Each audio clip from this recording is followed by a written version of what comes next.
प्रिय विद्यार्थियों, नमस्ते। आपके अपने YouTube चैनल में आपका स्वागत है। हम वैदिक सूक्तों की जो वीडियो श्रृंखला है उसका अध्ययन कर रहे हैं, जिसमें हमने अग्नि सूक्त का अध्ययन कर लिया है और अब हम इंद्र सूक्त पढ़ रहे हैं। इंद्र सूक्त के भी प्रारंभिक 9 मंत्र हम पढ़ चुके हैं। आज हम 10, 11, 12 इन 3 मंत्रों का अध्ययन करेंगे। ये इंद्र सूक्त है, ये है इंद्र देवता को समर्पित है और इसके ऋषि कौन हैं? ऋषि हैं गृत्समद। और छंद कौन सा है?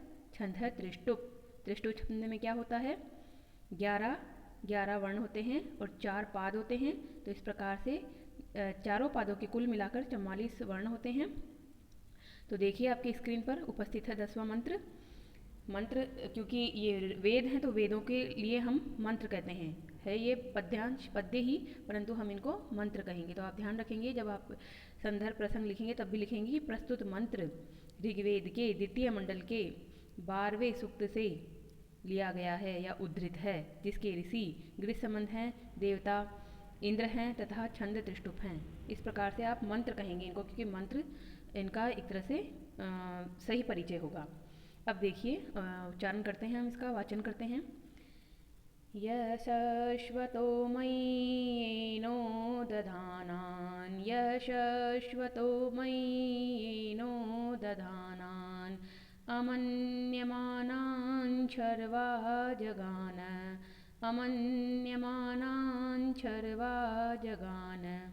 यशर्दतेनानुददाति श्रद्धां, यशर्दतेनानुददाति श्रद्धां, यो दस्योर्हन्ता स जना स इन्द्र, यो दस्योर्हन्ता स जना स इन्द्रः।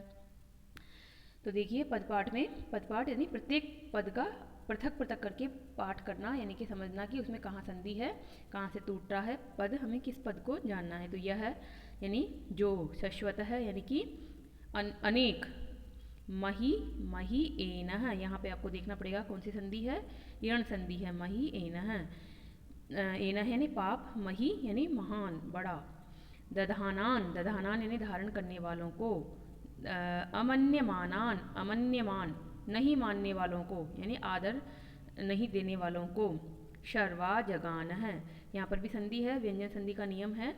श जो होता है उसको जब संयुक्त लिखते हैं तो छ कर देते हैं, छ, तो वापस खोलेंगे हम, विच्छेद करेंगे तो श हो जाएगा, शलजम वाला श, शर्वा यानी वज्र से, जगान यानी मारता है। जगाना जो ये शब्द है ये लिट लकार में है, वर्तमान काल में आता था लिट लकार, क्योंकि वेदों में थोड़े अर्थ परिवर्तन होते हैं, नियम जो हैं वो शिथिल होते हैं। तो वहाँ क्या था कि जगाना शब्द आता था लट लकार के अर्थ में, यानी वर्तमान काल के अर्थ में आता था, जबकि यह लिट लकार का शब्द है, जो कि लौकिक संस्कृत में तो भूतकाल में अर्थ में आता है। तो हम इसका क्या मीनिंग क्या करेंगे? जो मारता था और मारता है, यानी अभी भी मारता है। मीनिंग हम अभी समझ लेंगे, आप पहले पद पाठ पे ध्यान दीजिए। यह यानी जो, शर्दते, शर्दते न अनुददाति, यहाँ पर है सवर्ण दीर्घ संधि, न अनुददाति, श्रद्धाम, यो यानी यह, दस्यो, दस्यो विसर्ग हो जाएगा, ऊपर जो रहे उसका, हंता, सह जनासह इंद्र, जनासह यानी कि विसर्ग, पद पाठ में खोलेंगे तो वापस विसर्ग लगा देंगे, संधि युक्त करने की वजह से इसका जो विसर्ग था वो चला गया था, क्योंकि पीछे स्वर है, इंद्र का ई जो है वो स्वर है, तो ये संधि के नियम होते हैं। अब शब्दार्थ देख लीजिए आप। यह यानी जिसने, शाश्वत यानी अनेक, मही यानी महान बड़े बड़े बड़े, एनः यानी पाप को, दधान यानी धारण करने वालों को, अमन्यमानान नहीं मानने वाला, अमन्यमानान यानी आदर नहीं देने वालों को, अभिमानियों को, घमंडियों को, शर्वा यानी वज्र से, जगाना यानी मारा या मारता है। यह जो, शर्दते उत्साही व्यक्ति के लिए, शर्दते में चतुर्थी विभक्ति एक वचन है, तो उत्साही के लिए, नह नहीं, अनुददाति, अनु यानी अनु उपसर्ग, ददाति यानी देता है, क्या नहीं देता है? क्षमा नहीं देता है, क्षमादान नहीं देता है, क्षमा नहीं करता है। श्रद्धाम, श्रद्धाम का क्या मतलब है? उत्साह को, और उत्साह के साथ उत्तेजनात्मक उत्साह, यानी कि जो घमंडी व्यक्ति है वो बहुत अपना घमंड दिखाते हुए, उत्साह दिखाते हुए अगर वहाँ आता है, प्रदर्शन करता है अपने घमंड का, तो वह उसको क्षमा नहीं करता है, बल्कि वह उसे दंड देता है। यह जो दस्यो हो, दस्यो हो मतलब दस्यु का, दस्यु का मतलब है यहाँ पर है बुरे कर्म करने वालों का, जो चोर डाकू, डाकू अर्थ में आता है दस्यु अर्थ, तो डाकुओं का यानी कि जो बुरे कर्म करने वाले हैं उनका, हंता यानी मारने वाला है, उनका नाश करने वाला है। स जनास इंद्र है, जनास यानी हे मनुष्यों, स इंद्र है, वह इंद्र है। तो यहाँ पर ये जो पद समूह है स जनास इंद्र है, ये 10वां पद्य है, अभी भी ये चल रहा है क्योंकि 14 पद्य तक हमें यही पद समूह मिलेगा। और यह पद समूह के पीछे एक कहानी है जो मैंने आपको प्रथम वीडियो में प्रथम पद्य समझाते हुए बताई थी, तो आप उसको पुनः सुने कि गृहसमंद ऋषि ने किस प्रकार से दैत्य को कहा है कि हे दैत्यों, हे मनुष्यों, वह इंद्र है, उस प्रकार के पराक्रम वाला इंद्र है। मैं तो एक साधारण ऋषि हूँ, मैं इंद्र नहीं हूँ, मुझे पकड़ के तुम्हें कुछ नहीं मिलेगा, तुम्हारा सामना तो उससे होगा और वो इस तरह का पराक्रमी है कि तुम्हें छोड़ेगा नहीं। वो एक तरह से चेतावनी भरे यहाँ पर ये मंत्र हैं। तो अन्वय में देखिए, यह शाश्वतः मही एन ददानान, जो अनेक बड़े पापों को करने वाले को। तो देखिए यहाँ पे एना यानी पाप, यानी कि कोई व्यक्ति है जो पाप कर्म करता है, पाप कर्म करता है, वो बड़े बड़े पाप करता है, हत्या, चोरी, डकैती, इस टाइप के, और एक पाप नहीं करता है, अनेक करता है। शाश्वत यानी अनेक, अनेक बड़े पाप करने वालों को, यहाँ रुक जाएंगे, अमन्यमानान, नहीं मानने वालों को। किसको नहीं मानने वालों को? इंद्र को जो नहीं मानता, यानी इंद्र को जो आदर नहीं देता, या इंद्र की शक्ति को जो नहीं मानता, यानी इंद्र को जो तुच्छ समझे, इंद्र के पराक्रम को जो पराक्रम की जो उपेक्षा कर दे, ऐसों को, द्वितीय विभक्ति बहुवचन है यहाँ पर, ऐसे लोगों को, जनान यानी लोगों को, शर्वा जगान है, अपने अस्त्र से, अस्त्र कौन सा है उनका? वज्र, वज्र से मारता है, जगान है यानी मारा, मारता था और मारता है। यह शर्दते शद्याम न अनुददाति, यह जो शर्दते यानी उत्साही व्यक्ति के लिए, यानी उत्साही व्यक्ति के, श्रद्धाम उत्तेजनात्मक उत्साह को, जो भड़काऊ, जो गर्वीले, जो घमंड के उसमें कहे हुए वचन हैं उनको, न अनुददाति, क्षमा नहीं करता है, उनको समाधान नहीं देता है बिल्कुल भी। यो दस्योर हंता, जो दस्यु का यानी कि डाकुओं का, दुष्ट जातियों का, दुष्ट लोगों का नाशक है, हंता है। हे मनुष्यों, वह इंद्र है। तो इस प्रकार से बहुत सरल सही है पद्य। और देखिए भाषा अनुवाद हो गया। विशेष में ही आपको ज़्यादातर मिलेगी चीज़ें, और विशेष से आपको बहुत अच्छे से ध्यान देना चाहिए विशेष पे, क्योंकि क्या होता है कि इसमें हम संधि, समास, प्रत्यय, धातु, ये सब देखते हैं तो वो शब्द आपको हमेशा के लिए याद हो जाता है, क्योंकि बार बार वही शब्द आएगा। वैदिक जब हम ऋचाएँ पढ़ रहे हैं, अभी काफ़ी दिन, 10 दिन तक ये लगभग चलेंगी ऋचाएँ, वैदिक मंत्र, तो इसलिए आपको इसको देखना चाहिए। शाश्वत शब्द में क्या है देखिए, विशेष में टिप्पणी में, शाश्वत जो शब्द है वो द्वितीय बहुवचन का रूप है। इसका मीनिंग सायण ने क्या किया है? बहुतों को, यानी बहुत सारे पाप करने वाले जो लोग हैं उनको। अमन्यमानान, अमन्यमान यानी कि जो नहीं मानने वालों को, उसका विशेषण के रूप में भी इस शब्द को ले सकते हैं कि बहुत सारे लोग जो उनको नहीं मानते हैं उनको वह क्या करता है? क्षमा नहीं करता है।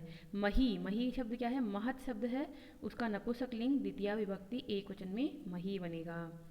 दधानान, दधानान, धा धातु धारण करने अर्थ में है, दधानान शानच प्रत्यय है, धारण करते हुए को, पुमलिंग में द्वितीय विभक्ति बहुवचन में है ये भी। तो यहाँ पर देखिए एक बात लिखी हुई है कि धातव्य है कि आन का आ केवल एक ही समान पाद में हुआ करता है, यहाँ दो पादों की संधि प्राप्त होने से वैसा नहीं हुआ। तो देखिए श्लोक में देखिए एक बार कि दधानान जो था वो क्या था? प्रथम पाद में आ चुका है, इधर यहाँ पाद टूट जाएगा, तो ये दधानान का न है वो अनुस्वार, सॉरी अनुनासिक, अनुनासिक नहीं बना। क्यों? क्योंकि ये प्रथम पाद है और पीछे का जो अमन्यमानान का अ है ये पीछे के पाद में है, इसलिए यहाँ पर दो पादों की संधि प्राप्त होने से उस प्रकार का नहीं हुआ, यानी कि आन का जो न था उसको हमने अनुनासिक नहीं किया, ऐसा नहीं किया। तो ये है नियम। अब देखिए चौथे में क्या है कि अमन्यमानान, अमन्यमानान में क्या है? न मन्यमानान इति अमन्यमानान, तो पहले तो नए समास हो जाएगा, तत्पुरुष नए तत्पुरुष समास। फिर मन्यमानान की देखेंगे हम टिप्पणी, तो मन धातु से शानच प्रत्यय लगता है, द्वितीय में बहुवचन में ये बनता है, द्वितीय विभक्ति बहुवचन में। और ये जो ये जो शानच प्रत्यय है, क्षत्रिय और शानच प्रत्यय जो हैं वो लट के स्थान पे आते हैं, लट लकार के स्थान पे आते हैं, मतलब लट लकार के अर्थ में ही आते हैं। लटः क्षत्रिय सानचौ प्रथमा समानाधिकरणे, इस तरह का एक सूत्र होता है, वो ग्रामर पढ़ेंगे हम, तब पढ़ लेंगे। अभी आप इतना ध्यान रखिए कि शानच प्रत्यय है परंतु वो लट के अर्थ में ही आता है, यानी कि नहीं मानने वालों को। तो इंद्र को जो ना माने, इंद्र के पराक्रम को जो ना माने, या इंद्र की पूजा जो ना करे, ऐसे घमंडी व्यक्तियों को, इंद्र के बल की उपेक्षा कर देने वालों को, यानी इंद्र जो है वो एक तरह से पराक्रमी योद्धा के स्वरूप वाले देवता हैं, तो आप इंद्र के प्रति मतलब उसके पराक्रम को मानिए क्योंकि वो पराक्रमी देवता है, तो आप उनको तुच्छ ना समझें, ये भाव है। शर्वा, शर्वा शब्द में क्या है, शाब्दिक मीनिंग हमने इसका वज्र किया था, वज्र मीनिंग कैसे हुआ, तो शरु शब्द है, शरु शब्द से तृतीय विभक्ति एक वचन में बना शर्वा। व्युत्पत्ति इसकी क्या दी, सायण जो भाष्यकार है उन्होंने कहा है कि श्री धातु से बनता है ये शब्द, श्रीगाति शत्रु अनेन इति शरुहु, यानी वज्र है, जिससे शत्रु का नाश किया जाता है, शत्रु को मारा जाता है, वह आयुध शरु है। और इंद्र के संदर्भ में यहाँ पे इसका नाम वज्र है। जगान है, जगान है, देखो जो मैंने बताया था वो बात यहाँ पे आ रही है। जगान है हन धातु से बना हुआ शब्द है, मारना, जिसका अर्थ होता है लिट लकार है। लिट लकार अन्य पुरुष यानी प्रथम पुरुष एक वचन में है। ये वैदिक भाषा में लिट लकार का प्रयोग क्या था, वर्तमान काल अर्थ में था, और इसलिए इसका मीनिंग हुआ कि जो पहले भी मारता था और अब भी मारता है, इस प्रकार का इसका मीनिंग हम लेंगे, क्योंकि लिट लकार जो है वर्तमान काल अर्थ में हुआ करता था वेद में। सरघते, सरघते का क्या मीनिंग है, सरधते, सरधते। श्रिद धातु है जो कि उत्साह अर्थ में है, श्रिद उत्साह धातु से क्षत्रिय प्रत्यय लगा, चतुर्थी विभक्ति एक वचन में बना शरदते, यानी उत्साही व्यक्ति के लिए, जो इंद्र को नहीं मानता, ऐसा उत्साही, जो घमंडी है ऐसा उत्साही व्यक्ति के लिए क्या करता है, वो समा नहीं करता है। न अनुददाती, न तो आगे अलग हो जाएगा संधि से, अनुददाती को देखिए, अनु उपसर्ग पूर्वक दा धातु से लट लकार अन्य पुरुष एक वचन में, अन्य पुरुष यानी प्रथम पुरुष एक वचन में। सायण ने इसका अर्थ क्या किया, प्रदान नहीं करता है। क्या चीज़ प्रदान नहीं करता है, क्षमा प्रदान नहीं करता है, क्षमा नहीं करता है। और मैकडोनाल्ड और पीटरसन ने भी यही अर्थ किया है। श्रद्धाम, श्रद्धाम का क्या मीनिंग है, सिद्ध धातु जो उत्साही अर्थ में आई है वही है, ये 7वें पॉइंट में जो आई है वही। तो उत्साही व्यक्ति के लिए श्रद्धाम यानी श्रद्धा यानी उत्साह को, श्रिद्ध धातु उत्साह को, तो कैसे बना शब्द, श्रिद्ध धातु से क्यप प्रत्यय और स्त्रीलिंग में टाप, क्यप का तो बचा यह, तो श्रिद्ध य श्रद्ध्य और टाप लगने से श्रद्धाम। दस्यो हो, दस्यो मतलब शत्रु का, यानी कि उपशयिता यानी शत्रु का, यानी दुष्ट का, दस्यु यानी दुष्ट का। हंता यानी हनन करने वाला है, नाश करने वाला है। हन धातु से त्रिच प्रत्यय करने पर बनेगा हंत्री, और उसका प्रथम विभक्ति एक वचन में बनेगा हंता। तो इस प्रकार से हमारा यह हो गया मंत्र। अब हम 11वें मंत्र को देखते हैं। तो देखिए 11वें मंत्र को, यशंबरं पर्वतेषु शियन्तं, यशंबरं पर्वतेषु शियन्तं, चत्वारिंशां शरदन्वविन्द्य, चत्वारिंशां शरदन्वविन्दत्, ओजायमानं यो ऐं जगान, ओजायमानं यो ऐं जगान, दानुं शयानं सजयास इन्द्र, दानुं शयानं सजनास इन्द्र। तो देखिए बहुत आसान है पद्य। पदपाठ में देखिए, पदपाठ में क्या देखेंगे आप, तो देखिए कि पदपाठ, यह संबरम जो संबर को, पर्वतेषु पर्वतों में, शियंतम यानी निवास करते हुए को, चत्वारिंश्याम, चत्वारिंश्याम का मतलब है 40वीं, शरदी यानी शरद ऋतुओं में, शरदी जो है वो शरद ऋतु का भी वाचक है और वर्ष का भी वाचक है। तो 40 वर्षों में, अनु अविंदत, अनु यानी अविंदत खोज लिया, पीछा करके खोज लिया, यानी कि 40 वर्षों तक शंबर नाम के शत्रु के पीछे पड़ा रहा वो इंद्र, और जहाँ जहाँ वो गया, जहाँ जहाँ छुपा उसको खोज ही निकाला, और आखिर 40 वर्षों में उसको खोज निकाला, और खोजने के बाद उसका नाश कर दिया। ओजायमानम यो अहीम जगान है। ओजायमानम, ओजायमान का मतलब क्या होता है, बल, बल दिखाता हुआ यानी बल का प्रदर्शन करता हुआ। यह जो अहीम, अहीम यानी सर्प रूपधारी, दानुम यानी दानव को, जगान है यानी मार डाला, शयानम यानी सोते हुए को, लेटे हुए को, यानी कि जो दानु था वो दानव, दानु मतलब दानव जो कि लेटा हुआ था, गतिहीन अवस्था में था, उसको उसने क्या किया, मार डाला। और वो कैसा था, अही रूपधारी था यानी कि नाशक था, तो उसको इंद्र ने मार डाला। स जनास इंद्र, हे मनुष्यों, जनास मतलब हे मनुष्यों, ये संबोधन है। स इंद्र है, वह इंद्र है, अस्थि ब्रैकेट में ले लेंगे, वह इंद्र है। तो शब्दार्थ तो इसमें बहुत ही सरल है, कुछ भी टफ नहीं है। तो देखिए यह जो शंबरम यानी शंबर को, पर्वतेशु पर्वतों पे, शियंतम यानी निवास करने वाले, चत्वारिंश्याम यानी 40वें, शरदी यानी शरद ऋतु में, क्योंकि एक वर्ष में एक बार ही शरद ऋतु आती है, तो शरद ऋतु जो है वो वर्ष का भी वाचक है। हम देखेंगे अभी एक दो और अर्थ इसके जो ऋग्वेद में भी मिलते हैं कि जीवेम शरदः शतम, इस तरह से जो कहा जाता है कि हम शरद ऋतुओं तक यानी 100 वर्षों तक जिए, 100 शरद ऋतुओं को देखें। अन्वविंदन यानी ढूंढ निकाला, खोज कर पा लिया, पीछा करा उसका और उसने इसको पा लिया। ओजायमानम यानी ओज तो बल होता है, परंतु यहाँ पर बल का प्रदर्शन करने वाले, यह जिसने, अहीम यानी अही के दो अर्थ लेंगे हम, सर्परूपी या फिर मारने वाला, हंता। जगाना यानी मारा, दानुम यानी दानव को यानी कि दुष्ट व्यक्ति को, दुष्ट उस दानवी जाति को। दानु के पुत्र के रूप में भी इसका अर्थ आता है, और टिप्पणी में देखेंगे कि दानु के पुत्र दानव को, इस तरह भी हम ले सकते हैं इसके कि किसको मारा, इसकी माता का भी इससे संबोधन जोड़ रहे हैं कि दानु के पुत्र दानव को मार डाला, जो कि सोता हुआ था यानी कि गतिहीन अवस्था में था। ये मनुष्य व इंद्र हैं। तो अन्वय में जैसा हमने श्लोक को पढ़ा उसी तरह का अन्वय है, इसमें कुछ ज़्यादा टफ अन्वय नहीं है। तो देखिए, यह पर्वतेषु शियंतम शंबरम चत्वारिंस्याम सरदि अन्वविंदत। पहला जो लाइन है वो बिल्कुल सीधे के सीधे ही है। यह ओजायमानम अहीम शयानम दानुम जगान। यहाँ थोड़ा आगे पीछे लेना पड़ेगा। ओजायमानम अहीम शयानम दानुम जगान। हे जनासह, हे मनुष्यों, स इंद्र है, वह इंद्र हैं।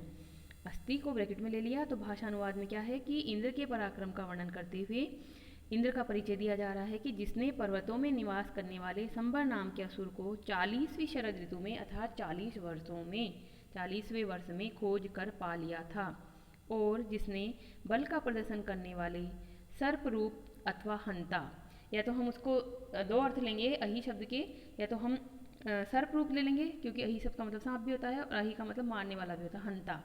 तो नाशक जो स्वरूप था जिसका, उसको मार दिया उसने। और वो कैसा था, लेटे हुए उस दानव को, जो दानु नाम की महिला का पुत्र था, ऐसे दानव को मार डाला। हे मनुष्यों, वही इंद्र है।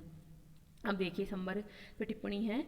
संबर पे शायन ने क्या कहा संबर के बारे में कि संबर जो है वो मायावी एक असुर का नाम है, जो कि क्या था, मेघवाची भी है। ये निघंटू ने इसको मेघवाची बताया है।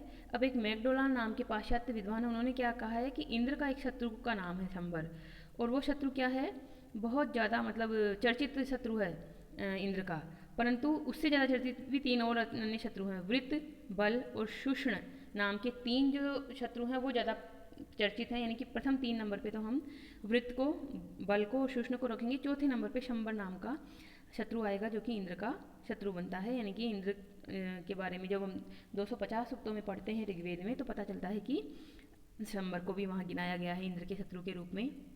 तो इस प्रकार से है ये। शियंतम, शियंतम में क्या है, देखो शी निवासे, आप धातु को इसी तरह से याद करें, शी निवासे।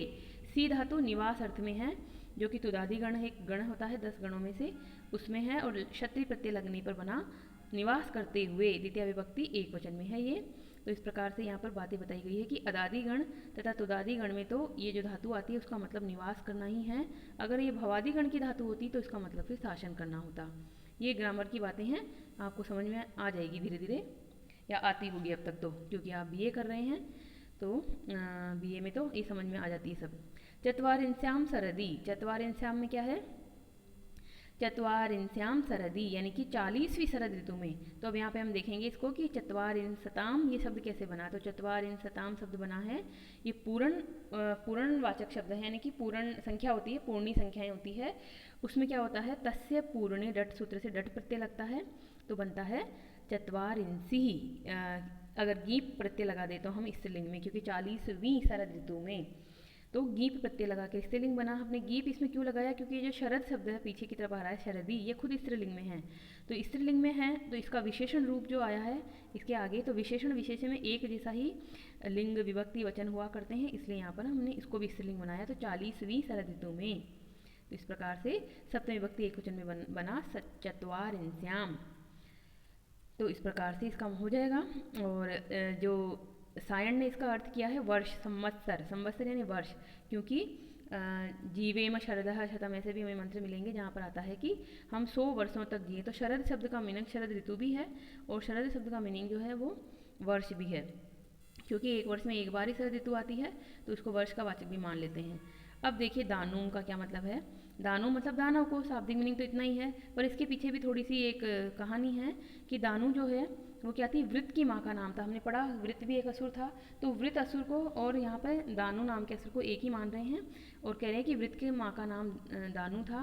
तो जब इंद्र दानू को मारने के जब इंद्र वृत्त को मारने के लिए गए तो उनकी माँ ने उनका बचाव किया और वह उसके ऊपर लेट गई कि नहीं मेरे पुत्र को मत मारो। और उन्होंने एक तरह से उनका बचाव किया, परंतु इंद्र ने माँ सहित मार डाला उसको, वृत्र को। तो वृत्र की माँ का नाम दानु होने से वृत्र को और दानु को यहाँ पर एक ही संदर्भ में भी देख सकते हैं, परंतु दानु जो है ऋग्वेद के एक मंत्र हैं जो कि कहाँ है 1:3-29 में है ये मंत्र। उसमें बताया गया है कि ये जो दानु नाम की जो महिला है वह अपने पुत्र के साथ उसी प्रकार से सोती है जैसे बछड़े के साथ धेनु यानी गाय सोती है, यानी कि गाय और बछड़े का जो संबंध होता है वही संबंध वृत्त और दानु का बताया गया है। और वहाँ पर एक लाइन भी कही गई है, दानु सए सह वत्सहा नह धेनु, यानी कि धेनु जिस प्रकार से अपने बछड़े के साथ सोती है वैसे ही यहाँ पर वृत्त नाम के असुर के साथ उसकी दानु नाम की महिला सोई हुई है और इंद्र ने दोनों का वध कर दिया। यानी कि इंद्र ने नहीं देखा कि स्त्री है या पुरुष है, उन्होंने अपने शत्रु का नाश करने के संदर्भ में दानु को भी मार डाला, ऐसा कहा जाता है। अही शब्द को देखिए, अही मतलब हंता या सर्प रूप। तो सायण ने तो इसका मतलब किया मारने वाला है, हंता। और इसका दूसरा मंत्र, इसका जो दूसरा अर्थ होता है वह है सर्प रूप भी होता है। तो हमने मंत्र 3 पढ़ा था, उस मंत्र 3 में बहुत सारी इसकी व्युत्पत्तियाँ आई थी अही शब्द की, तो आप वहाँ देख लीजिएगा। बाकी पुनः मैं बता देती हूँ, अही शब्द की अगर एक व्युत्पत्ति हम लेते हैं, किससे लेते हैं, इण गतौ धातु से लेते हैं, तो उसमें गमन करना अर्थ होता है। गमन करना अर्थ में उसका अर्थ होता है सांप, क्योंकि सांप गमन करता है, रेंगता हुआ चलता है। और अगर हम हन धातु से इसकी व्युत्पत्ति मानते हैं तो हन मारने अर्थ वाली धातु होती है, तब बनता है हंता। तो इस प्रकार से अही शब्द की 2 व्युत्पत्तियाँ हैं, वहाँ आप देखिएगा 1 नंबर पे और 5 नंबर पे टिप्पणी समझाई गई है कि अही की व्युत्पत्ति कैसे हुई है। तो अही के दोनों अर्थ होते हैं, हंता भी और सांप भी।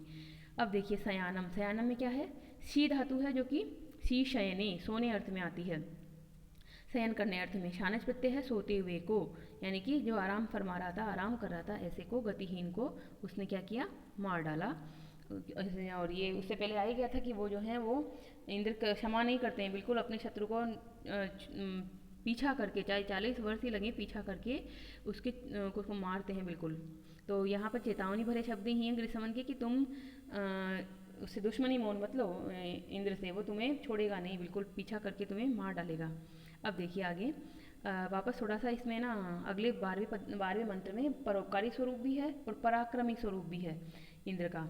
तो देखिए, य सप्तरश्मि वृषभस्तु विष्मान्, य सप्तरश्मि वृषभस्तु विष्मान्, अवासृजत सर्तवे सप्तसिन्धून्, अवासृजत सर्तवे सप्तसिन्धून्, यो रोहिणं न स्फुरद्वज्रबाहु, यो रोहिणं न स्फुरद्वज्रबाहु, द्यामारोहन्तं सजनास इन्द्रः, द्यामारोहन्तं सजनास इन्द्रः। तो देखिए पदपाठ, यह सप्त रश्मि ही, रखा हो गया ऊपर से विसर्ग, तो रश्मि ही वृषभः, वृषभः के स का भी विसर्ग, तुविष्मान, तुविष्मान न हलंत, अवाश्रजत, अवाश्रजत लेंगे तो अव अश्रजत कर देंगे, अवाश्रजत, सर्तवे सप्त सिंधून। फिर नीचे वाली पंक्ति पे आ जाइए, यह रोहिणम, रोहिणम अस्फुरत, अस्फुरत, त द का हो गया त, वज्रबाहु, ऊपर का जो रह है वज्रबाहु के बाद में जो रह है उसका हो गया विसर्ग, द्याम आरोहंतम सजनास इंद्र है, द्याम यानी द्युलोक पर, आरोहंतम यानी आरोहण करते हुए को, चढ़ाई करते हुए को, सजनास इंद्र है, हे मनुष्यो वह इंद्र है। तो शब्दार्थ देख लीजिए, क्योंकि ये चिपके हुए अक्षर है तो टफ होंगे, पदपाठ है, परंतु कुछ भी नहीं है, बहुत सरल है। यह जिसने सप्त रश्मि यानी 7 किरणों वाले, अब देखिए सप्त यानी 7, रश्मि यानी किरण भी एक अर्थ होता है, और यहाँ पर रश्मि का अर्थ मेघ से भी लेंगे, यानी किरणों रूपी मेघ वाले, मेघ रूपी किरणों वाले, यानी कि मेघ के नियंता, क्योंकि इंद्र जो है वर्षा के देवता हैं, तो वर्षा के देवता क्या होंगे, मेघों के नियंता होंगे। तो क्या करेंगे हम इसको 7 मेघ रूपी रश्मियों वाले के ये जो नियंत्रक है यानी इंद्र। फिर क्या है, वृषभः, वृषभः का क्या मतलब होता है, वर्षा करने वाला। वर्षा किसकी, पानी की भी वर्षा होती है और कामनाओं की भी वर्षा होती है, तो कामनाओं की पूर्ति करने वाला यानी कामनाओं के पूरक। तुविष्मान, तुविष्मान में क्या शब्द है, तुविष होता है तुवी यानी होता है बल या शक्ति, और मतुक प्रत्यय लगने पे बना तुविष्मान यानी कि बल का बलशाली, बल से युक्त, बलवान। अवासृजत, अवासृजत का मतलब होता है मुक्त कर दिया, बहाया। सर्तवे, सर्तवे का मतलब होता है बहने के लिए मुक्त कर दिया, यानी कि नदियों को या मेघों को जिसने बहने के लिए मुक्त कर दिया, यानी कि धरती पर छोड़ा उनको। सप्त सिंधून, सप्त यानी सात, सिंधून यानी नदियों को, सात नदियों को, सात प्रकार के नदियाँ, जो हमने पहले भी पद्य में पहले भी मंत्र में पढ़ी थी कि किस कौन कौन सी सात नदियाँ थी। पंजाब की 5 नदियाँ, सिंधु और सरस्वती, इस प्रकार से 7 नदियाँ थी। यह जिसने रोहिणम, रोहिण नाम के अनावृष्टि के राक्षस को, अनावृष्टि मतलब सूखा ला देने वाले राक्षस को, अस्फुरत झटका दे दिया, मार दिया। वज्रबाहु, वज्र के समान भुजाएं हैं जिसकी, वज्र के समान बहुत बलशाली भुजाएं हैं जिसकी, ऐसा उसको ध्याम, द्युलोक पर, आकाश पर, आरोहंतम चढ़ते हुए को, चढ़ाई करते हुए को, स जना स इंद्र, हे मनुष्यो वह इंद्र है। तो शब्दार्थ आपने जान लिया, अब अन्वय में देखेंगे हम। यह सप्त रश्मि वृषभ तुविष्मान सप्त सिंधून सर्तवे अवासृजत, एक पंक्ति एक तरह से है, जिसने सप्त रश्मि यानी कि 7 मेघ रूपी रश्मियों वाले, वृषभ यानी कि कामनाओं की वर्षा करने वाले, तुविष्मान यानी कि शक्तिशाली, सप्त सिंधून यानी 7 नदियों को, 7 प्रकार के मेघों को, सर्तवे यानी बहने के लिए, अवासृजत यानी छोड़ दिया, धरती पर आने दिया उन्हें। यह वज्रबाहु द्याम आरोहंतम रोहिणम अस्फुरत, उस वज्र रूपी भुजाओं वाले इंद्र ने द्युलोक पर चढ़ाई करते हुए उस रोहिण नाम के जो असुर था उसको बिल्कुल छटक दिया, वापस से जैसे वो द्युलोक पर चढ़ाई कर रहा था तो उसको झटके से नीचे गिरा दिया वापस। तो भाषानुवाद में देखिए कि इंद्र की शक्ति का वर्णन करते हुए इंद्र का परिचय दिया जा रहा है। 7 मेघों के नियंता, वर्षा करने वाले अथवा कामनाओं के पूरक, तुविष्मान अर्थात शक्तिशाली। ये तो सारे विशेषण हैं इंद्र देवता के। अब उनका काम देखिए, जिसने 7 नदियों को प्रवाहित होने के लिए मुक्त किया, क्योंकि मेघों के जो मेघों को रोकने वाला जो वृत्त नाम का असुर था उससे उन्होंने युद्ध किया था, पिछले मंत्रों में हमने पढ़ा था, और उसके बाद में वृत्त को मारकर मेघों को मुक्त किया था। मेघ जब मुक्त हुए, मेघ बहुत अच्छे से बरसने लगी तो नदियाँ धरती पर बहुत प्रवाहित होने लगी, तो नदियों को बहने के लिए आने दिया, छोड़ा। वज्र के समान भुजाओं वाले, यानी वज्र को अपनी भुजाओं में धारण करने वाले, 2 अर्थ ले सकते हैं हम इसके, कि या तो जिनके हाथों में वज्र है ऐसे, या फिर जिनकी भुजाएं वज्र के समान मजबूत हैं ऐसे। इंद्र ने स्वर्ग पर, द्युलोक पर, आरोहंतम यानी चढ़ाई करते हुए, स्वर्ग किसको कह रहे हैं? आकाश को, आकाश मतलब द्याम, द्याम यानी द्युलोक, द्युलोक यानी स्वर्ग, स्वर्ग पर चढ़ाई करते हुए रोहिणम नामक, रोहिण नाम के असुर को मार दिया, झटके से वहाँ से गिराया और वो उससे मर गया। तो हे मनुष्यों वह इंद्र है, कौन कह रहे हैं? गृसम ऋषि कह रहे हैं। तो अब देखिए सप्त रश्मि शब्द को विशेष में देखिए कि सप्तः रश्मयो यस्य सह, 7 रश्मियाँ हैं जिसकी, ऐसा वह है, बहुब्री समास है। तो सायण ने इसका अर्थ क्या किया है कि 7 मेघ रूपी रश्मियों वाला। अब मेघ रूपी रश्मियाँ, तो 7 मेघ कौन से होते हैं? ये तैत्तिरीय आरण्यक में बताया गया है कि 7 मेघ कौन से होते हैं। तो देखिए आपके लिए स्क्रीन पर लिखा हुआ है, 7 मेघ जिन्हें पर्जन्य भी कहा जाता है, मेघ पर्जन्य, वराहु, स्वतपस, विद्युत, महस, द्यूपी, स्वापी, गृह, मेदस, ये 7 प्रकार के मेघ हैं।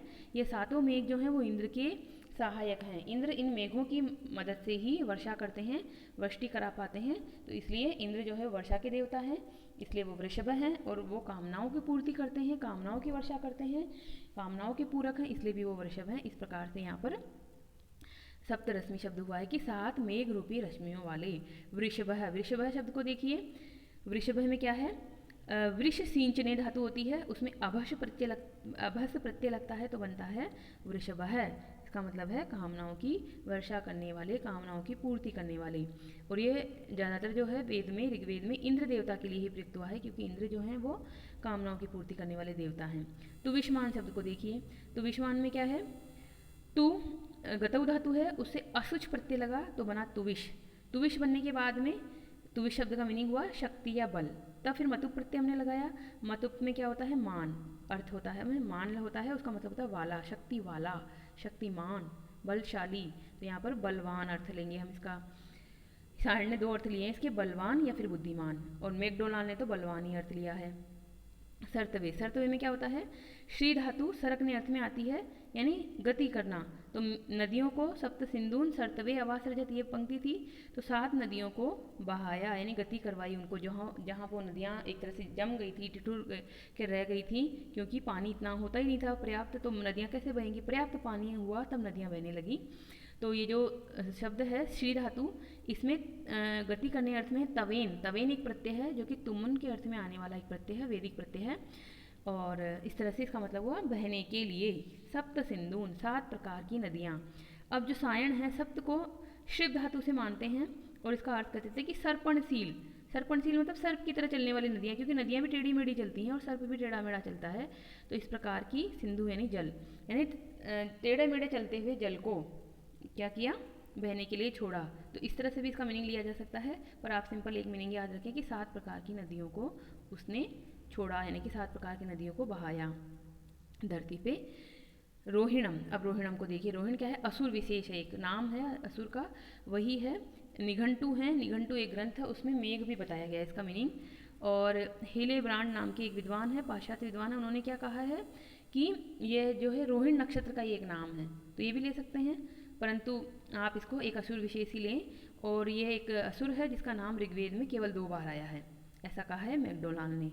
आरोहंतम, आरोहंतम शब्द को समझिए, आ उपसर्ग है, रूह धातु है, क्षत्रि प्रत्यय है और मना शब्द आरोहत, आरोहत का द्वितीय विभक्ति एक वचन में बना आरोहंतम, यानी आरोहण करता हुआ। आरोहण मतलब चढ़ाई करता हुआ, स्वर्ग पे जो चढ़ाई करना चाहता था, मतलब स्वर्ग पे जो कब्जा करना चाहता था, आक्रमण करना चाहता था, ऐसे उस रोहिण नाम के असुर को उन्होंने एक झटका दिया अपने वज्र से, और वो वज्र की मार से नीचे गिरा और मर गया वो, तो उसका नाश कर दिया। वज्र बाहु, अब देखिए वज्र बाहु शब्द का क्या मीनिंग होता है, वज्र बाहु भुजे यस्य सह, यानी वज्र है जिसकी भुजाओं में, जिसके हाथों में वज्र धारण किया हुआ है, ऐसा एक मीनिंग हुआ। दूसरा मीनिंग क्या होता है, वज्र तुल्यो बाहु यस्य सह, वज्र के समान है जिसकी भुजाएं, यानी वज्र जैसे बलशाली जिसकी भुजाएं हैं, ऐसा। परंतु हम यहाँ एक ही अर्थ लेंगे, क्यों, क्योंकि वज्र बाहु जो है, बाहें बाहें अलग होती है, हाथ अलग होते हैं। अगले हम मंत्रों में पढ़ेंगे कल, तब देखेंगे कि वज्र हस्त और वज्र बाहु 2 अलग शब्द होते हैं। हस्त मतलब हाथ, तो हाथ में धारण किया हुआ है वज्र, तो वज्र हस्त कहेंगे उसके। बाहु मतलब बाहें तो ऊपर होती है, तो बाहें में वज्र जैसा बल है, इसलिए यही मीनिंग इसका ज़्यादा सही है कि वज्र जैसी बलशाली भुजाओं वाला। अस्फुरत, अस्फुरत को देखिए, स्फुर धातु से लंग लकार है, अन्य पुरुष एक वचन में है, मीनिंग क्या है, मार डाला, यानी कि झटका दिया उसको, नीचे गिराया और वो मर गया। तो इस प्रकार से आज हमारे ये पद्य पूरे मंत्र पूरे होते हैं। कितने कितने मंत्र पूरे कर लिए आज हमने, 12 मंत्र पूरे कर लिए। अभी इसमें 3 मंत्र हो रहे हैं जो हम कल करेंगे। आपने अगर पहली बार ये वीडियो देखा है तो चैनल को सब्सक्राइब कर लीजिए, सब्सक्राइब कर लीजिए और बेल आइकन को भी दबा लीजिए। बेल आइकन में भी 3 तरह से कॉलम होते हैं, ऑल, पर्सनलाइज्ड और नन। तो सबसे पहले ऑल पे क्लिक कर दीजिएगा। ऑल पे क्लिक करने से क्या होगा कि आपको सारे नोटिफिकेशन तुरंत मिल जाएंगे। और चैनल पे जाके देखिए, आपको वहाँ प्लेलिस्ट मिलेगी, प्लेलिस्ट में बहुत सारे ग्रंथ पूरे हो चुके हैं अब तक। तो हमारा किरातार्जुनीयम प्रथम सर्ग पूरा हो चुका है, 17 वीडियो हैं उस पर। नीति शतक आधा हुआ है, 40 पद्य तक पूरा हुआ है, उसमें 9 वीडियो हैं। और हम अभी वैदिक सूक्त पढ़ रहे हैं, तो वैदिक सूक्तों में भी क्रमशः वीडियो रोज़ डल रहे हैं। आप उनको देखिए प्लेलिस्ट से, प्लेलिस्ट को अपने पास एक तरह से शेयर कर लीजिए और रोज़ प्रतिदिन अभ्यास कीजिए, एक वीडियो का रोज़ अभ्यास कीजिए। और आपको वीडियो अच्छा लगता है तो लाइक कर दीजिए। ज्ञान राशि है, जितना आप इसको विस्तार करेंगे उतना अच्छा रहेगा, तो आप इसको दूसरों को भी शेयर कर सकते हैं। और जो भी आपके सुझाव हों तो आप कमेंट बॉक्स में लिख सकते हैं, अच्छा लगता है तो वो भी लिख सकते हैं कमेंट बॉक्स में। आप हमारा धन्यवाद ज्ञापित कर सकते हैं, या किसी भी तरह के कोई सुझाव हो तो उस तरह का भी बता सकते हैं। तो मिलेंगे हम कल की कक्षा में। धन्यवाद, खुश रहिए, स्वस्थ रहिए, मस्त रहिए, पढ़ते रहिए।